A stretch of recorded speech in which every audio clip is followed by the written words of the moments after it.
So we have research roundtables as part of the Tree Center's activities, and this is a time when we often are learning from each other. And for this month's session, we're going to be listening to a couple of our pilot research projects. The PIs are going to talk about the research they conducted as part of their pilot projects and where they're going to be heading to next. And up first, we're going to hear from Dr. Shixi Zhao. He's going to be talking about a project with lived experience. Whoops, am I starting with this? Sorry, my fault. First, we're going to hear from Dr. Tom Chavez and Selene Vences, and they're going to be talking about their project Corazones Familiares, looking at trauma and resiliency narratives among mixed status Latinx families. So please join me in welcoming Tom and Selene. Great, thank you so much. Let me try this again and get our slides, and hopefully you can see the slides again here. And for those of you just joined us, I want to congratulate Selene, who's going to be graduating tomorrow with her MPH from Boston University. And she was recently with the Tree Center. She was the program manager for a while, and then she went off to greener pastures, but she was also part of this project. So congratulations, Selene. We're proud of you. Thank you, Dr. Borrego. We can't see your slides yet. Oh, you can't? Huh, okay. Let me try this again. Did you hit share screen? Let's see here. Okay, here. Sorry There about we that. go. Perfect. You got it? Okay. Okay. So yes, I'm Tom Chavez. I've been part of the Tree Center since 2018. Selene and I have been part of the undocumented research team, and we received one of the first pilot projects, pilot grants, which got us started with exploring the lives of undocumented and mixed status families. Our first study focused on young adults and their experiences within medical and educational systems. And so we might share a bit of those pieces here within this presentation today. And I'll let Selene go ahead and introduce herself as well. Hello all, it's really good to see you all. As Tomas mentioned, we've been working on the undocumented research project since 2018, and it's been a really great project, and we're happy that we've had the support of the Tree Center. I think it's provided, at least for people who don't necessarily have the lived experience, it's provided us with really good insights and information into different types of frameworks and experiences. And as we've learned, right, and as we know, undocumented families don't all have the same lived experiences. And so it was the first undocumented research project focused more on college students. Most of the students were in college or had graduated, but this one focused more on families and family structures. So it's very interesting to learn the types of conversations families had amongst themselves regarding their immigration status and just kind of the political landscape altogether, and also the pandemic. So just a quick overview, we're just going to go through we had some struggles throughout the year, but we have presented today, we'll have a little bit of the information that we're still in the midst of analysis. And so we'll present what we have thus far. And so as far as the background of our families, I mean, when we're working with undocumented and mixed status families, there's a lot of barriers that they face, especially within educational systems, as we found with our previous study.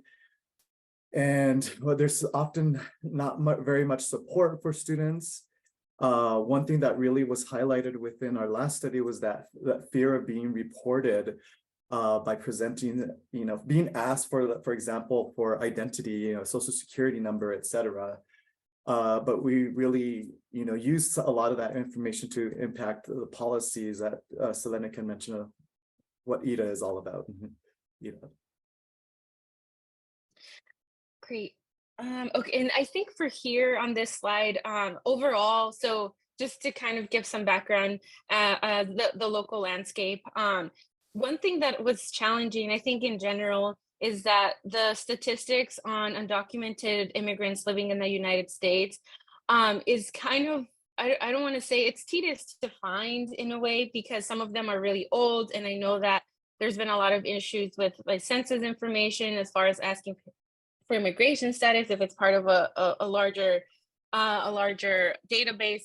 Sometimes there's fear about sharing immigration status. However, what we did find is that overall 49% of the population in New Mexico identify as Latinx, and out of that 49%, roughly about 60,000 are undocumented immigrants. And so this also includes people who have DACA. So DACA, just briefly, which was important in our previous study, DACA is Deferred Action for Childhood Arrivals. So what it does, it gives people the ability to it's a work permit. And so it puts them lower on the deportation tier. It does not protect them from deportation. And something that we thought was interesting and that came up in our study was that so here it says 126,643 US born children with at least one immigrant parent. And we did see that in our like study so far. We did have a demographic form where we collected information on the household composition and asked country of origin. And we did find that a lot of the participants, the families, they had US born children, which we've talked about before in previous presentations too. And I feel like that's still relevant to this project, because although some children may be born in the United States, because their parents are undocumented, they often do live an undocumented life in the sense of how they access resources.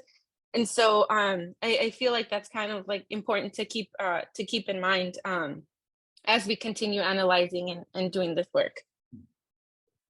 And as I was mentioning, those educational barriers that we found in our first study, along with that, there's a lot of the health disparities that they face. The majority of our families will come from are not insured. The accessibility to treatment or quality treatment is very it's just not possible for a lot of our families to get their needs met. Part of that is, again, going back to our previous study, is that they also reported being fearful of using medical services, for example, healthcare services, and for fear of being asked for that identity as well, for Social Security, et cetera. And so they would only use those services if it was at that last resort, where there were absolute imminent danger of their lives at some times. I don't know if Selene, would you like to share about Aurora? And Yeah, so I think with as far as in immigration and immigration history, I mean, I feel like that could be a whole presentation within itself, or the policies, but I feel like a lot of the restrictions around access to education and healthcare, and we're specifically focusing on education and healthcare because of our previous research and then our research now. And so there's two federal laws that come to mind when I think about restriction on educational resources and healthcare resources for undocumented immigrants.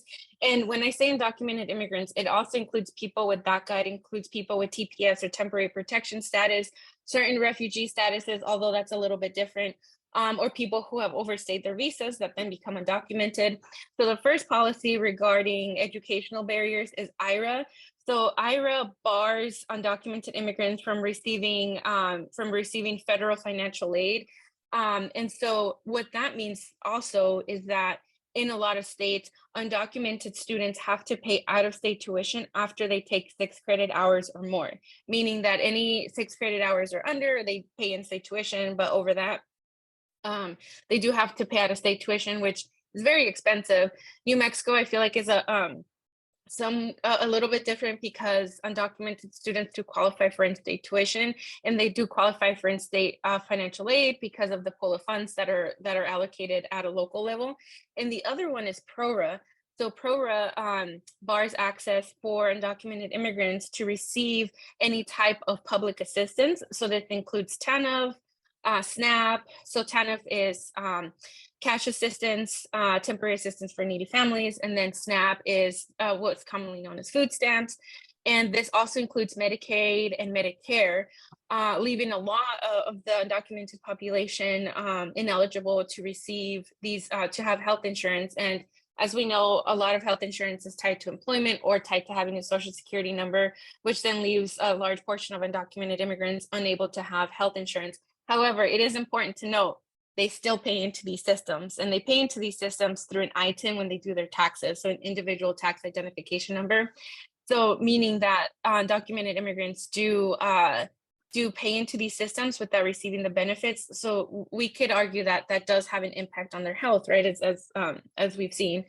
And of course, the fear of being deported, that came up in our previous research. And so this looks like someone not going to their regular doctor's appointments or not disclosing their immigration status on the forms, things like that come up. And so we highlight how federal laws impact families because it all trickles down from a federal level with these two laws that I mentioned to a local level. And so New Mexico, I just want to highlight, and I can send the link for the law, but New Mexico recently passed, I believe it was last year or the year before, that undocumented people can receive in-state licensure depending on, so this includes people who are dental hygienists or dental assistants. And so that's huge. And so their background check would work a little bit different, but they can still receive in-state licensure, which is huge for college students who went to school, who graduated, but are currently unable to get licensure to practice in their field. And the low income status, at least from the last statistic that I found, I believe it was around 2021 or maybe 2020, about 20% of undocumented immigrants on a national level are low income. However, the 20% goes with the caveat that I mentioned earlier that we may not have all of the information needed, or it might be representative of a smaller sample. And Tomas, I don't know if you want to highlight the last point here. Yes, absolutely. So, I mean, considering all these experiences as they navigate each educational and health systems, I mean, they're dealing with a lot of stress. And, being of low income status, not having insurance means they're paying out of pocket. So that's a big stressor for a lot of the families. And so their stress and then the trauma that they experience, experiences of structural racism, interpersonal racism, adds to that. And of course, we started to consider, over the past few years, the stressor of COVID, as well as the anti-immigrant sentiments that, we heard of nationwide, but not only focusing the individuals, like, for example, from our first study, we were wondering, how does that affect the family unit? So looking at the family unit as a whole versus individuals within that family. So that made this study a little different.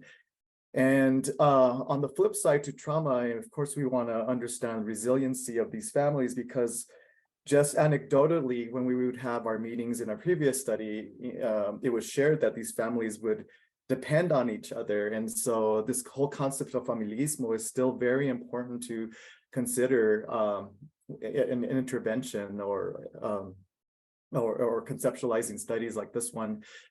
And so, families provide beyond, that cohesion, that sense of cohesion, which literature mostly talks about, and become that source of economic, social, emotional support, especially when they're dealing with things like anti-immigrant sentiment and racism. And so we have to keep in mind that things like deportation affects the whole entire family, adding more trauma to the family that they've experienced before their migration, during the migration, and then at post-migration. But I really liked what Smith and Morris talked about in terms of how their group, which was mostly Mexican families, so familismo is often deployed to express nostalgia for home in the past, as well as one's values and ideals, sometimes in spite of one's practices, and so on. And so we wanted to kind of dig deeper into that narrative of how they came to be and where they're at this moment in time. Okay, let me try to advance here. Here we go. So the purpose of our study was to, like I said, to expand issues. The previous study focused on the issues of racism, anti-immigrant sentiment, and COVID-19 experiences at that parental or family level. Once again, our previous study was focused on young adults. Again, trauma and resiliency was important to, that way we can really highlight their strengths in intervention research. So once again, yeah, to really, how can we move forward with behavioral health interventions at that family level, really highlighting that familismo resiliency factor. And so, of course, we use community-based participatory research, continue to partner with the New Mexico Dream Team. We continue with qualitative interviews, and we'll share our protocol here in just a moment. We used somewhat of the framework of the HEART framework, which stands for Healing Ethno and Racial Trauma. But what was important for us is to really, go with that strength-based perspective, understanding the intersectional identities that come into play. And of course, the trauma-informed piece to it all. We decided to go with a general thematic analysis and to dig deeper. This is where we're at right now. Really looking at those narratives, the particular ways they are narrating their stories, the particular narratives around health and resiliency and so on. But on the right here, this is our team. As you can see, is very transdisciplinary here, from psychologists to nursing, et cetera, counseling. From both campuses here. So our interview protocol, the broad themes we had was current family life. We wanted to see how they were functioning at the moment. So one question is, what was a typical week for your family? And then we wanted them to dig deeper into their migration story, from how did they decide to come to the US, and anything that's happened along the way, whether it was pre, peri, and post, that brings us up to our current family life. And then, of course, to explore family disruptions, how they're dealing with health issues, social issues, and political issues. And then what resources are available to them to help them remain resilient. And then finally, what some of our previous studies, some folks said that they were often misinformed. So we wanted to see, well, what information do our families need at this time? So those are just some example questions. As I mentioned, we had some struggles along the way with the IRB and also recruitment. So we ended up with 7 families and a total of 10 individuals. And so we had a mix of mothers, mostly mothers only, who did the interviews, or mother and daughter. No fathers, which I find really interesting. Well, I would, I guess, expect that, culturally as well. But I think that's one thing that if we move forward with expanding this research, that we would somehow try to get fathers involved into the conversation. They were primarily nuclear and intact families for the most part. But what was quite noted was that they were separated with their families in Mexico, or siblings that were spread across the United States. We asked about their current neighborhoods, and they continue to deal with violence or insecure communities, and lack of community connection, where they feel that they belong. And as was mentioned earlier, they're all mostly from Mexico. Actually, I think all of them are. Thank you, Tomas. So as Tomas mentioned earlier, we are still kind of going through the process of analyzing the interviews, but we wanted to share an illustrative case. This is one of the interviews that I did for Family One. And overall, there's key areas that I want to highlight, but something to touch on the trauma during migration. So there's trauma pre-migration, there's trauma during migration, and there's trauma after migration.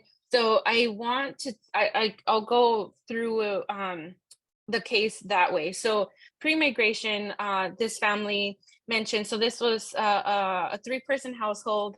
the participant was pregnant. They were both from Mexico. Their child was under 2, and they were born in the United States. And so she mentioned to me that her mother decided to migrate to the United States because her mother was an accountant in Mexico, but there was some issues and there was violence around the area, and her mom started to get worried that the violence was going to continue and she no longer felt safe. So when the participant was 7 years old, she decided to migrate to the United States, leaving her behind. And she left her behind for about 4 or 5 years. And then at that point, once she was established in the United States, once the mother was established in the United States, then she was brought over. She crossed the border. She crossed the border without a visa. And I mentioned that because of a later point that I'll make. But she was under the care of her uncle and her grandmother at the time. And so we have that early age family separation from her and her mother. And during migration, she mentioned that, and I believe Tomas also had that we also had at least one more participant who mentioned carnadas. So what they are, it's a group of, so when someone's trying to migrate across the United States, going through the U.S.-Mexico border, they separate the coyotes, or the people who bring who cross the individuals over. They separate the group, and so they send one group first and another group second. So that group that they send first, they purposefully try to get that group captured by CBP, and the reason for that is to keep CBP busy. This was shared from the participant, was to keep CBP busy so that the second group can go, meaning that the first group of participants get captured by immigration and customs enforcement and get deported back to Mexico, essentially having one deportation, which then if they were to come to the United States again, and if they did have a means of adjusting their immigration status, it would trigger a 10-year bar because they have one deportation on their record. And so she mentioned that there was a family friend that was in that first group that was captured, but she was in the second group. And so they don't necessarily get to pick who in what group they are. They just get assigned, and they don't know that they're being sent in the first group to be captured, which they call the carnada.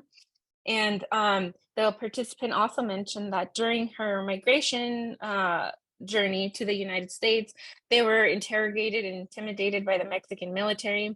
And this is also a common, as well as the people who bring them over sometimes take away their documents, including birth certificates, any medical records, which includes vaccination cards and things like that, cell phones, while crossing over. And she mentioned that now once she crossed to the United States, she is still currently undocumented, but she's now with her mom, and her mom is a business owner. And so during the COVID-19 pandemic, which is the second point on the slide, was the question: how did families remain interconnected, knowing that this has happened? So she migrated to the United States. She reunited with her mom. Her and her mom started a business, and then she began working with her mom. And another thing before I share that is that her husband, he is currently separated from his mom, and there was a lot of uncertainty about not being able to ever reconnect with their parents because they both are undocumented. They can't help adjust each other's immigration status.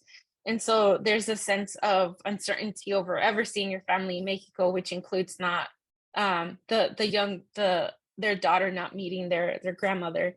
And throughout the conversation, she mentioned that they were a very tight-knit family. So her husband's family and her family were very tight-knit and very close to each other. And she mentioned that during the COVID-19 pandemic, because they didn't have access to some of the resources, her husband worked outside of the home. She got to work from home, but because they weren't eligible for the stimulus money or any other public assistance benefits, they really depended on each other to help each other get through the pandemic. And so what they would do is one family member for all the households would go and get groceries and bring them home to keep the other family members safe. They checked on each other. They started conversations about her and her husband, and with their daughter started conversations about what the COVID-19 pandemic means and what that means for health and what that means for the safety of her family. And so they talked on the phone. They met and maintained socially distant. They weren't able to connect with their friends, but they did maintain their well-being, and they shared resources amongst the family members. And this is what another thing that she shared was that her and her daughter, they are starting to have conversations with her about what it means to have a family member that's undocumented. I'm not sure how much of that she understands right now, but I think it's I don't know, it speaks to a larger point that other children who are US citizens don't have to have those conversations with their family members, but they may have some type of conversation as if they have a historically marginalized identity. But I found that it was very interesting that they knew where to find resources, and they knew what questions to ask, and I think part of that is because they are connected to community and community organizations, so they were able to kind of group resources amongst each other. And I did want to mention here that the New Mexico Dream Team, during the height of the COVID-19 pandemic, they did a fundraiser where they allocated funds to families who were not eligible for any type of federal or state assistance.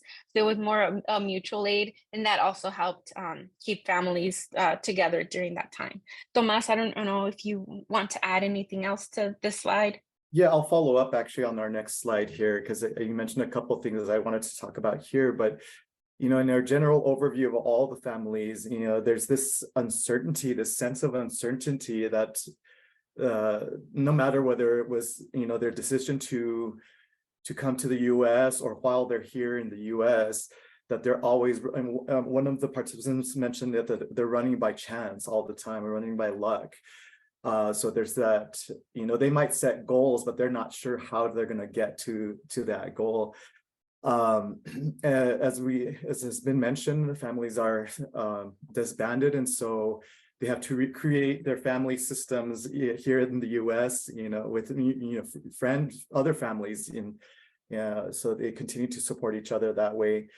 But in terms of some neighborhoods, one participant actually talked about how they didn't feel like they belonged, and so they don't trust other community members. Let's say they need their child to be babysat, they can't just simply leave the child with someone in their own neighborhood. They just don't trust most of the families.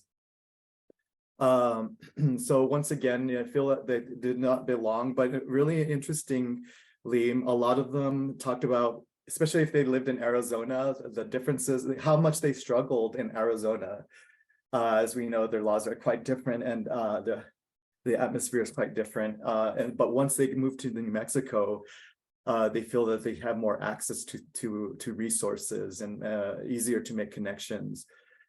Again, they continue to face educational medical barriers.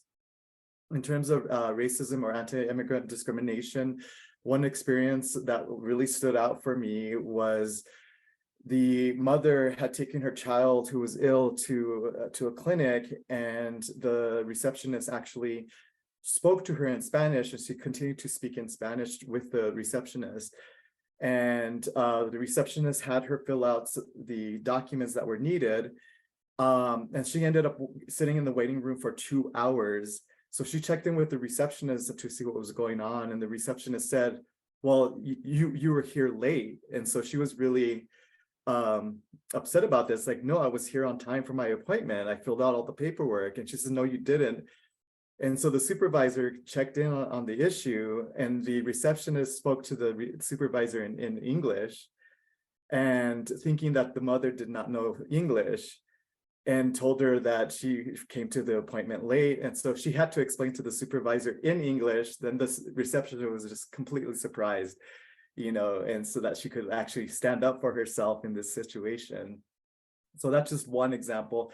In terms of educational attainment, one mother actually, when she migrated to the US, she was 17 years old when she got here, and she was trying to get into high school, and she was told that she was too old to be in high school. So she decided to go to community college, and of course she wasn't able to attend for the fact that she had to present, they told her that she had to have a social security card, and so she couldn't, and so she tells in Spanish, she says, me cortaron las alas, they cut my wings, because she wanted to become a nurse. So that really just squashed her goals here. Others talked about language and not being able to speak in Spanish for the fear of being found out or teased for speaking English, broken English or whatever. And continued experiences of violence. One talked about domestic violence that is during COVID. But what I find interesting, part of discursive analysis is that, we also pay attention to what they're not talking about. And not one of them talked about if they're getting treated for the violence that they've experienced, the traumas that they've been dealing with. But once again, resiliency is maintained, maintaining hope, that persistence, again, standing up for oneself, having those advocacy skills. That New Mexico Dream Team has a big role in helping along with that. Family, doing things together, as was mentioned before. And then having compassionate networks, support services. Some have found just one friend that has just changed their whole entire life, or one coworker or a supervisor that they work for that helped them along. But the implications overall is that we need multi-level interventions, of course, that addresses every single level, starting off with policy, of course, and addressing educational policies, insurance coverage, addressing racism, tapping into cultural healthways, so on and so forth, informing organizations and interpersonal interactions on the issues that they experience, the stories that we've shared a bit about today. And then again, at that individual level, advocacy, skill development, how to deal with the trauma, and how to navigate each of these systems. And so I was going to talk about the HEART model, but since we're out of time, I'll leave it at that. Anything else, Selene? Not for now. Thank you. Okay. So we invite any comments, questions, reflections. Just one comment I would like to share. You may or may not know this. In Santa Fe, Villa Theresa Catholic Clinic is the only NFAC free clinic in the state of New Mexico, and all migrants are treated there without any documentation. Staff members speak Spanish. Class is very important in terms of being able to provide support. This clinic was started originally 87 years ago by the Sisters of Charity of Cincinnati, and was behind the cathedral for many years.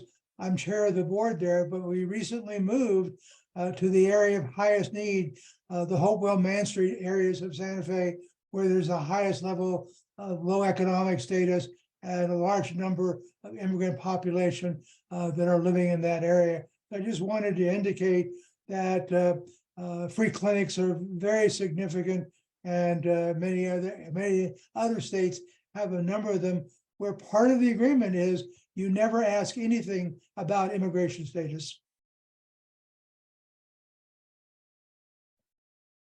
Thank you so much for sharing that. And I do apologize. I missed, what is the name of the clinic? It's Villa Theresa Catholic Clinic, and it's on Hopewell Street in the Hopewell, Man Street areas of Santa Fe. We were behind the cathedral for years, but that area has very few Latinx population. Is mainly tourists. So we moved 2 years ago in a partnership with the city of Santa Fe and Housing Authority to create a free clinic building that we lease from them. So it's that's the location, but it's Villa Theresa is the commonly used name. Thank you. Thank you. So I had just a general question. Thank you for your presentation about, I guess to me, there's always kind of this duality of how do you work with and address issues facing people right now? And then how do you make things better so we're not in this place in the future? And so I guess I just wanted to hear from you of how you see your research affecting those two levels of addressing current need and addressing future policy and systems changes, or what your next steps in those directions would be. Any thoughts, Selene, before Go ahead, Tom. Well, I mean, I think it started off, we were lucky to be mentored in having some of these conversations with legislators, right? And so I think if we continue with this research, really be focused on policy efforts. Again, it's that whole trickle down piece of it all. But the most immediate, I think, intervention, we often think about, like behavioral health intervention as, in a specific way, but being actively engaged in something like New Mexico Dream Team, which all of our families were part of, really makes that difference in the immediacy. That's off the top of my head. Yeah. Well, and I was thinking in that way, it's similar to the work that Janet Page Reeves has done and Julia Hess with this, giving people a place where they can safely talk about their concerns and issues and have them, and Jessica, I think if you're still on, I think you were on earlier, your work too with refugees is this idea of giving that safe space to people to be able to help with their mental health in a safe environment. So exactly, and that's exactly what the HEART model actually talks about. Is phase one is establishing those sanctuary spaces, acknowledging and reprocessing, coping, so on and so forth, strengthening individuals, families, reconnecting them to their natural ways of healing, for example, and then developing, conscientious or conscientización or critical consciousness of their lived experiences. Which I know it's just been on my mind with the news recently about changes in border policy and what that's going to mean with the influx of more families and the traumas that they will have experienced. So other questions or comments for Tom and Selene?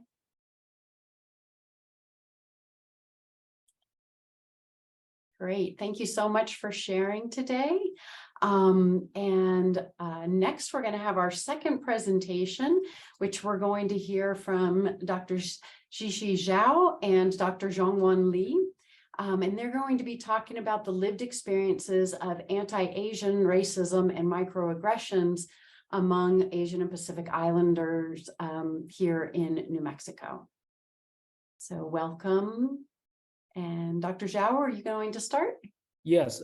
Yeah. Hi, everyone. I just share my screen. Can you see my screen? Yes, we see the research team on your Okay, gotcha. Okay. All right, great. So hi, everyone. My name is Shixi Zhao, and I'm currently assistant professor in the College of Education and Human Science. And also our move over to the North Campus in this July. So for this project, it actually is a mini pilot project funded by the UNM TREE Center.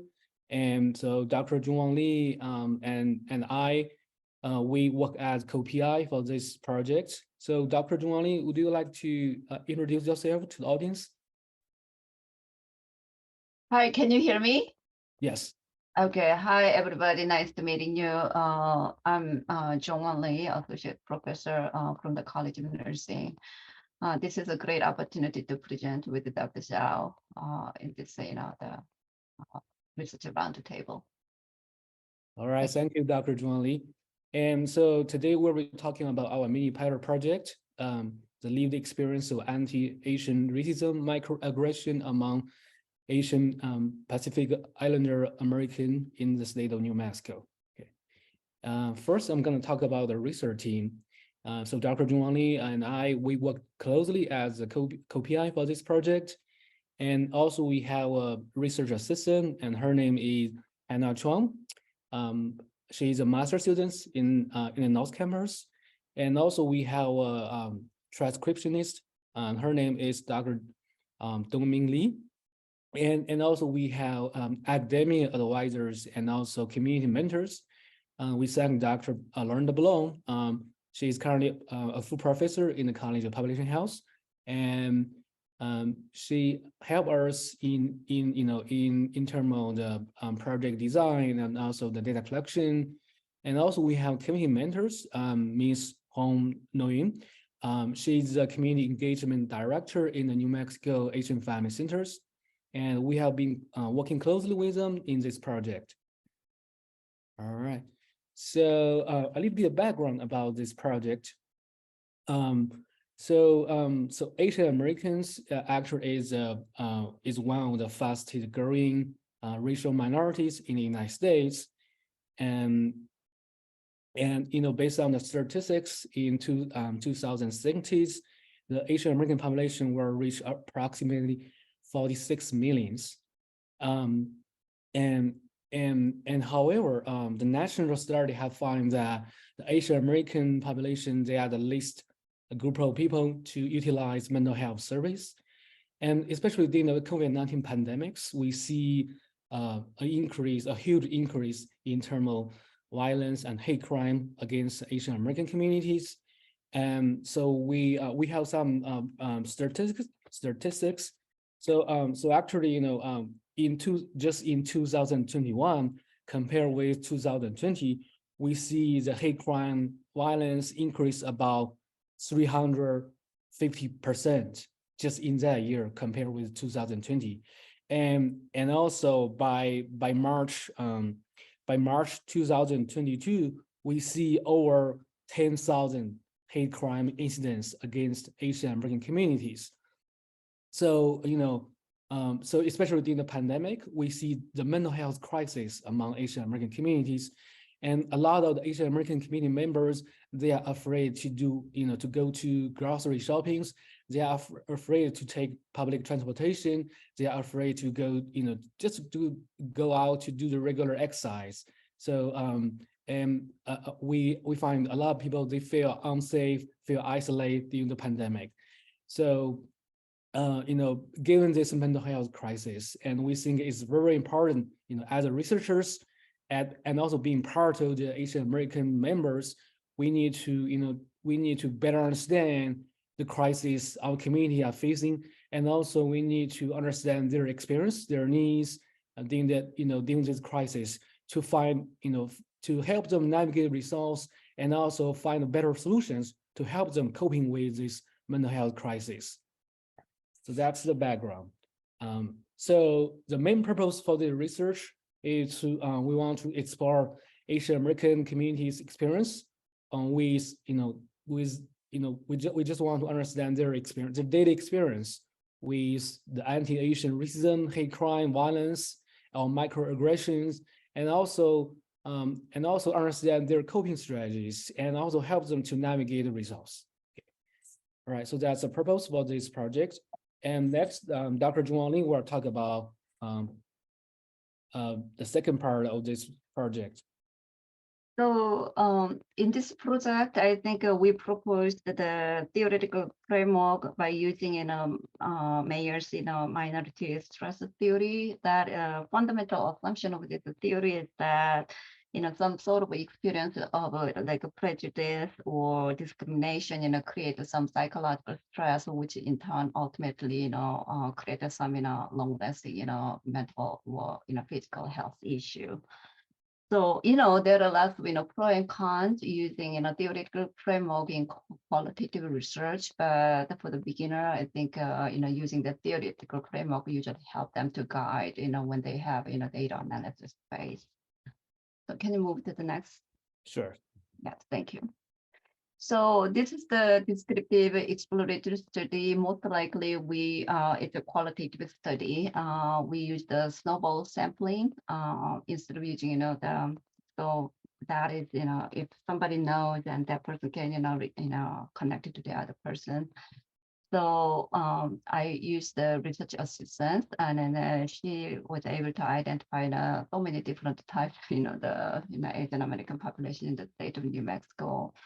So our goal was, to complete, 50 or total of 50, Asian Pacific, Americans, interviews. So ultimately we completed, but sounds like it's quite a lot, in qualitative research, but technically that is not the case because we do have so many different, subgroups with very unique, cultural characteristics. So, it's not, quite a lot. We have to think about, Korean, China, Chinese, or like Vietnamese, there are some commonality across the Asian, under the big umbrella of the Asian American, Asian Pacific American, but they do have a very unique, perspective, a cultural perspective and norm.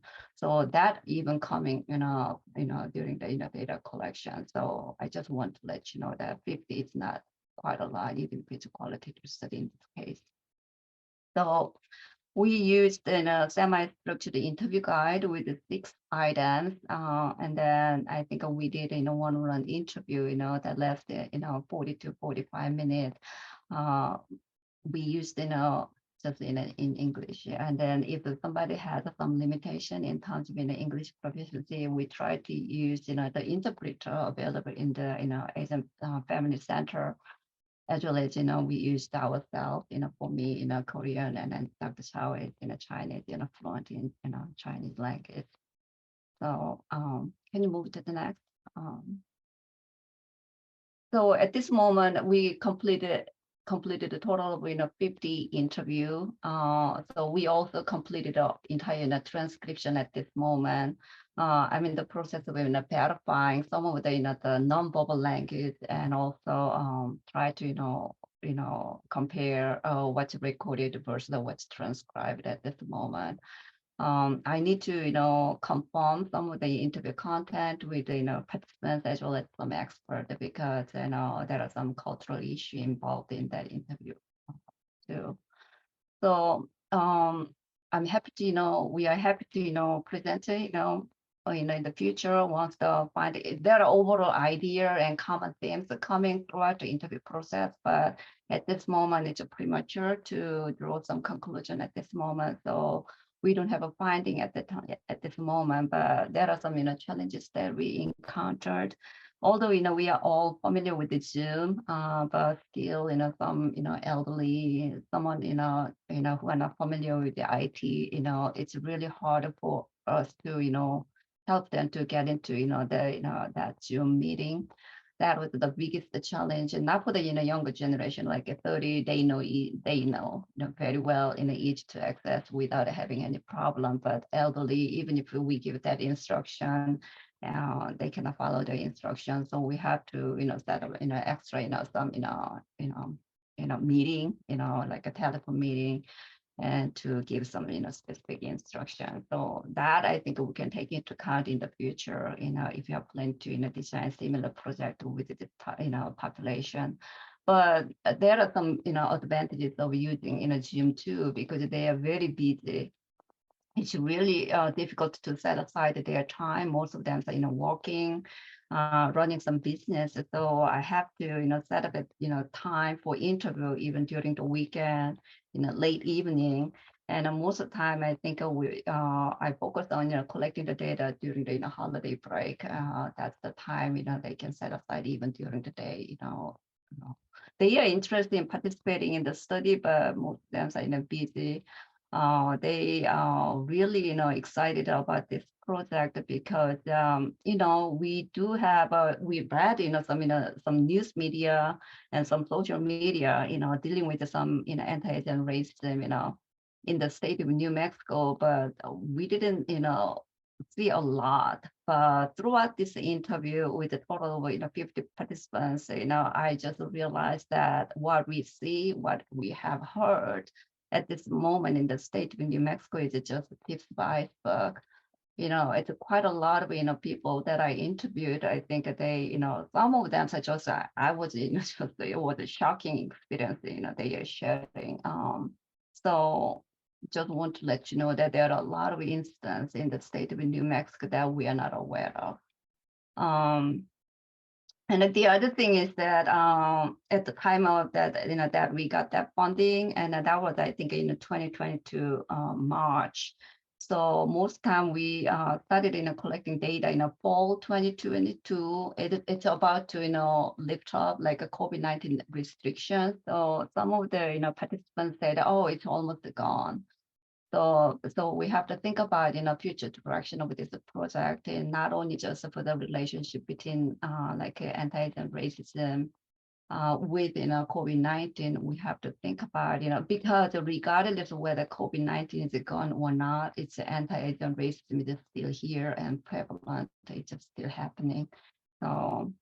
And then throughout the interview, like a culture and norm, I think, even I'm an Asian, I think I'm so confident about Korean culture, even the Chinese culture, because the Northeast Asian culture is just similar, but still there are very different, distinctive cultural perspective. So I think just only Dr. Zhao and myself is not enough to fully grasp their culture. So that's future reference when you deal with this kind of participants, because in within the Asian Pacific American, they do have so many different subgroups with a different language. Their culture is very different.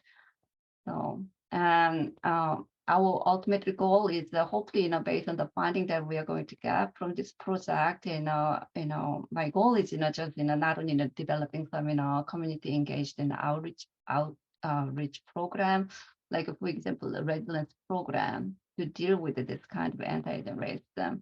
I think a lot of the participants that I interviewed and are just talking about just the shocking experience, that they are traumatized.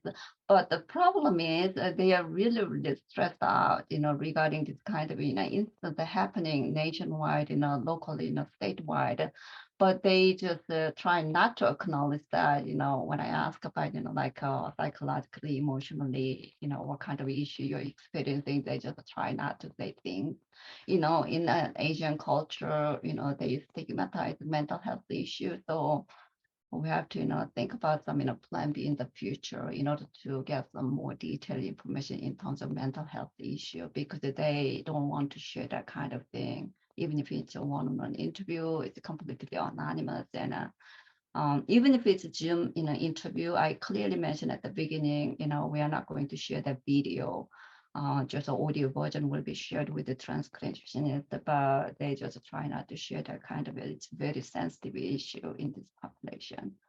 So our goal is, based on this finding, we really want to develop some community engaged outreach program, like a community resilience program, so they can utilize, the program to deal with this kind of, anti-Asian racism issue, as well as its, consequence, the mental health issue too. And my long-term goal is I really want to disseminate this finding not only to the participants as well as to our community, but as well as those outside the community, so we can increase the awareness of how important this topic is. And I really want to take this finding even to the legislature, so we can have some sort of the regulation and enforcement in the state of New Mexico.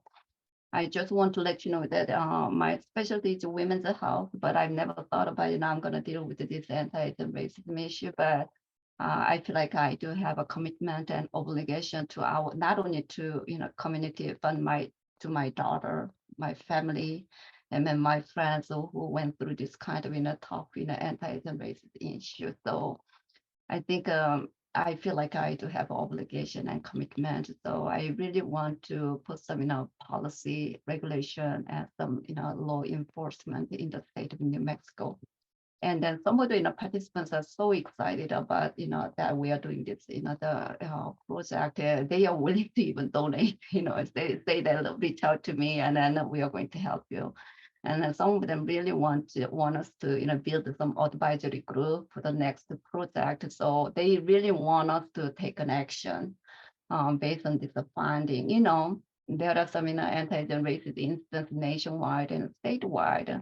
Sometimes if there is an instance, a lot of people, try to speak out. And then once that time goes by, I feel like everybody say, act like nothing happened.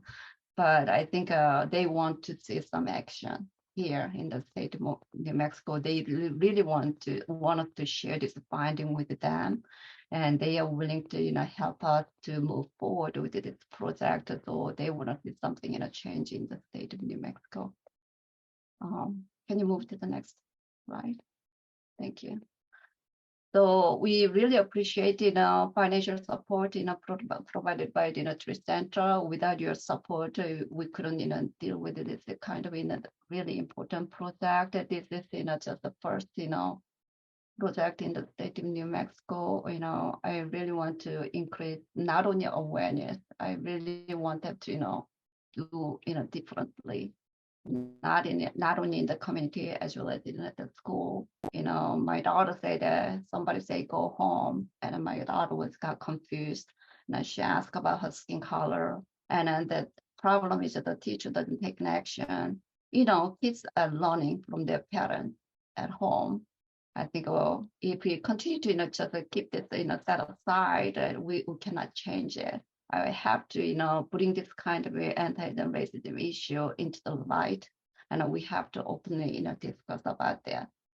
Without that, I think there is no way that we can change it. It's kind of important issue in the society.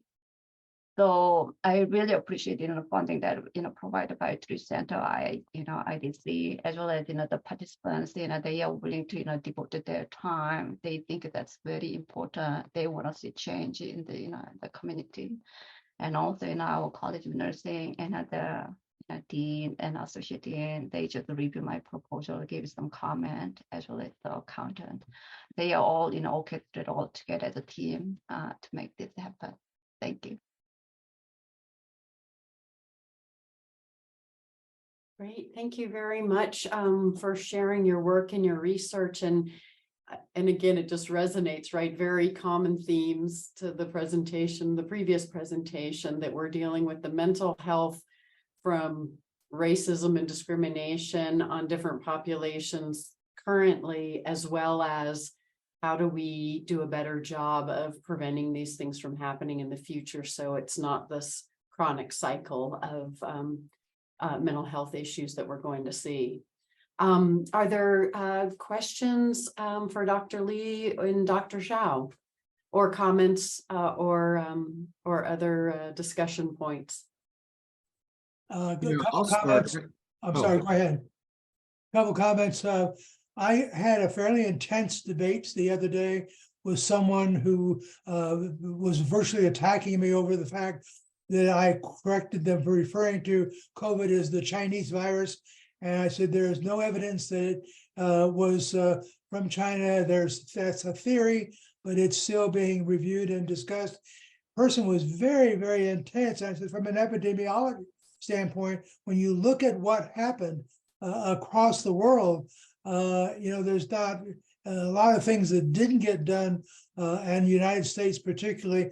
But I think part of the issue too that's created some of this tension is our former president referring to COVID-19 in the way that he did, and that just sort of created more tension. One thing that I did want to share also is one of our MHA recent graduates helped form a National Association of Latina Health Executives in New Mexico, which is part of a new group that's working to increase Latinx leadership in healthcare.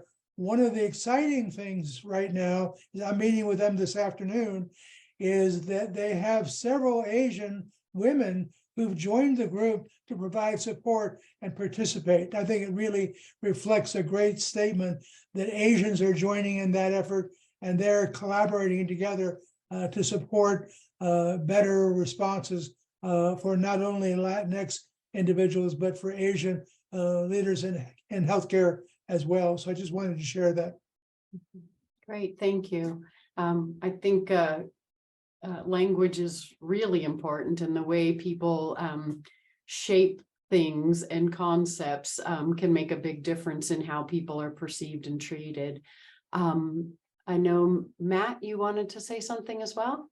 Yeah, thanks. Very interesting research. I was curious, and I know you haven't finished the data analysis, but are the experiences that your participants expressing, are they actual things that they experienced, or was it reactions to what they've seen in the press? Because I think I heard you say that they were reacting to like what they were seeing in the press. And so are you getting reports that people actually experience some of those things, or is it more a reaction to what's being reported in the press? It is actually they encountered, and some of them are really shocking experience. And then I noticed that, throughout the interview, there is some, the racism within the community as well as from the outside. So even, within Asian community, they do have their own, within community, the racism. So I just try to see, I cannot say at this moment some major thing, but yes, it is actually they encountered, but they don't know how to report. So that's a big issue because they do have some limited English proficiency. Although they grew up here, they are fluent in English, and they grew up here, they know how to deal with it, but they don't want to create any problem. So they just simply let it go. And then I kept telling that if you keep silent, they're gonna do it again and again. There is no way that we can change. So what they see is they couldn't do it, but they want us to do it. So, they say that they are willing to help us, like some, lobbyists, talk to me, some legislators say that I know somebody there.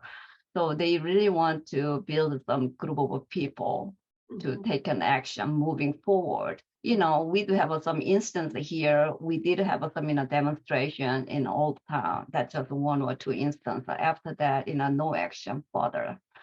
So they want to see something here. We as a scientist, they want us to take an action. They want to see the result that they can utilize in the community. Yes, it is. So, based on the news media or social media, what happened in the state of New Mexico is like a very rare. Sounds like it looks like very rare. But based on the interview that I did, from the total of 50 women, it's quite a lot of women and even men, elderly, they just sharing their story, but they couldn't tell. They don't know where to go. If they call 911, they say that they're going to create a problem. So that's the area that we can step in to help them too. Yeah. And the second question I had was, in your sample, I know you said it was a snowball sample, but did you try to get representation from each of the different Asian communities? Because to me, it would seem very important or really interesting to see if there was differences in reporting based on whether they were Chinese or Korean or Vietnamese. And I don't know if you can share with us like what percentage of your sample was the different types of Asian population. I tried to do that way, like purposely, like a proportionally. Yes. And then I just want I cannot jump into the conclusion at this moment, but Chinese American versus the rest of Asian America, their perspective in terms of COVID-19 and it's related to the anti-Asian racism is totally different. The reason is China, Dr. Zhao is here, but a lot of people talking about administrator, president, once that the Trump say that that's Wuhan virus, China virus, that ignites already violence in the society. So a lot of participants blame that. But there are so many reasons why such a violence surge during the COVID-19. There's so many different answers coming, but major things coming is because of the Trump, their administrator. So, what the leaders, saying matters. It's very important. So what I'm thinking is even in the school, if the principal or teacher say things, I think they can change easily.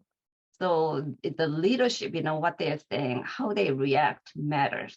nationwide and statewide. Yes. Thank you. All I can say, what we see, what we heard in the state of New Mexico is just the tip of iceberg. And they couldn't report, they don't know where to go. That, some woman, said that they, at the gas station, chased by 3 men. And she just driving, couldn't go to her, the residential area because she doesn't want them to know where she's living. So just keep driving around that area until they disappear. That was the incident that I heard. And but she couldn't even call the 911. She said, all the story that I got was just shocking. It is, now I realize that, yes, Asian American in the state of New Mexico, it's invisible. If you continue to remain silent, we will be there, that way as it is. So they really, they don't know how to take an action. They want us to do it. They are willing to not assist or help, but they want change here. I know that the racism is a very complex issue, but if we keep, continue to keep that aside, we will never, fix that issue. I do not expect, fix that issue with one project. There are a lot of experts out there, devoting their life, dealing with this, racism. But at least we have the knocking, constantly knocking. So people know that we are screaming, we are here, we belong to this community. We are one community. We have to let them know. We have to constantly screaming and shout out. If not, they will continue to do the same way without any guilty feeling. They're going to do the same thing, bad thing, and just walk away. They never realize the consequences that we're going to experience. That trauma that they are sharing was just, it's just painful. It is. Yeah, it doesn't go away. It lingering on their life every day, and they have to live with that. Yeah. So this Thank you. was making me think about, I know nationally, and I confess I don't remember the name of the organization, but there's an organization who tracks anti-Semitic violence around the country. And I don't know if there's a similar one that tracks anti-Asian violence, and or where you could give somebody a place to report that if they're worried about not having the police there, they could at least have a place to share their voice. And or I don't know if the Asian Family Center itself, or in collaboration with you, could provide that place for people to tell their story, even if they don't want to report to the police, to have a place to submit the story so that it can be tracked without, if they're too afraid or for whatever reason don't want to engage the police in the events. I think that we talk about that, and some of the the participants share that kind of thing. We ask what kind of help or what kind of support system, what kind of resources do you think you need, and then they share that kind of the information. That would be great. Like if we have like Asian Family Center or some tracking system, that's great idea, because I really want to. We really want to present this finding to the legislature. We need some data or evidence in order to claim that we need your support, we need money, we need some law enforcement in the state of New Mexico. So in order to do that, we need data, we need evidence. So that's one thing that some of the participants suggest. We need somebody. Even, we don't know. I thought it's just in a few instances in the state of New Mexico. That was not the case, based on the interview that I did. And that they do have some, the reporting system, like a Stop Hate website, but some people are not aware of that. And the other thing is, I think it's a great idea if we do have our own, some tracking system in the state of New Mexico. And, regardless of whether they can get some support or not. Okay, I do have this instance. Something is like anonymous and confidential, because if they think this data will be shared by someone else, they are not going to share that kind of information because, somehow Asian American, they just try to, guard their own community with their family. If somebody try to breach that, part, they just try to shut down.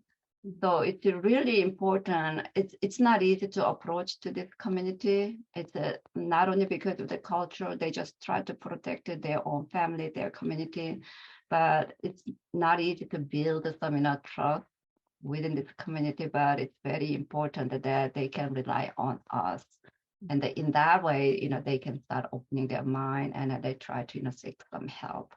So culture is everything.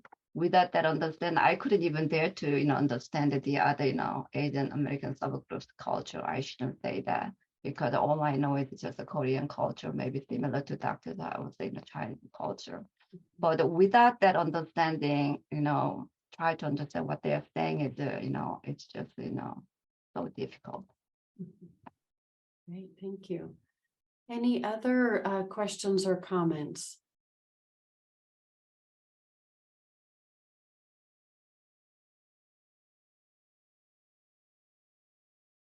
Well, great. Thank you so much for joining us today. We look forward to seeing the final results and write-ups and papers coming out of your work and your next steps. Hopefully, new grant applications that you'll be working on to take your work further. Thank you all for joining us today, and hopefully we'll be having another one of these soon. Be on the lookout for future webinars from the Tree Center.